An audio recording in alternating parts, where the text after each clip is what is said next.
Hi everybody, I'm Philip Duncan. Thank you for joining us as we take a look at your weekend weather forecast and the start of next week. We have a classic spring setup at the moment around New Zealand. This big high to the north of us is encouraging this subtropical airflow down across the country. Now that's going to produce some pretty heavy rain for the west coast over the next day or so, and in the North Island it produces a warmer, windier airflow as well. So the overnight lows are lifting up and the daytime highs as well, especially in the east, where highs in the low to mid-20s possible for the next day or two. So this is Friday's setup. You can see that big northerly flow coming down here. Low pressure down here around Otago and out across to the west of Fiordland. Now the air pressure down here is around about the 990 hectopascal range.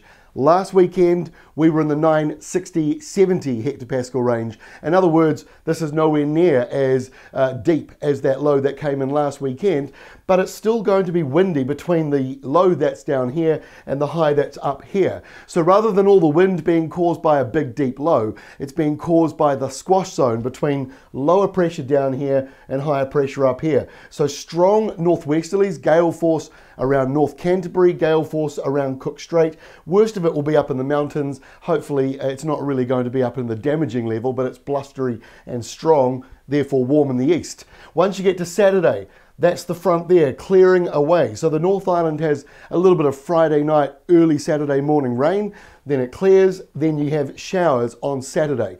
The showers fade out into the afternoon. You should still be able to get the lawns done or the laundry done, but it may not be a perfect day, obviously, with these showers and the windy westerlies coming through, and it's a similar story on the west coast of the South Island.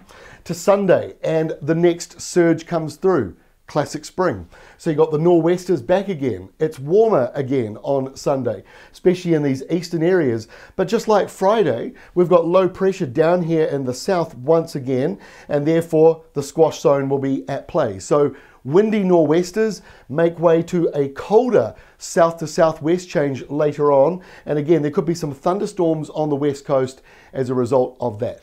Then we get to Monday of next week. Now look at this. North Island's under there, South Island is there, low pressure into the 990 hectopascal range. Not as deep as the one last weekend, but once again, we are dealing with a cold and windy southerly around the country. So it'll feel a bit wintry for a time on Monday as that system comes in. There's high pressure behind it. So once we get to Tuesday, you can see a little bit of that high coming into the South Island. So places like the West Coast, Otago, Southland, and actually half of Canterbury, feeling the effects of that high coming in on Monday, but the North Island smack bang under low pressure, still in the 990 range, which is a fairly low actually for the upper North Island. So you've got low pressure in there, showers, a bit of wind and rain. It just depends on where you are because the winds are obviously circling around that low. So it really does depend on where the low is, depending on what wind direction you have around about that time. But either way, Monday and Tuesday for the North Island look pretty unsettled. That is all from me. We'll update you again on Friday with the very latest for the weekend. Gosh, can't believe it's the weekend already. I like that. Don't forget, weatherwatch.co.nz for all the latest.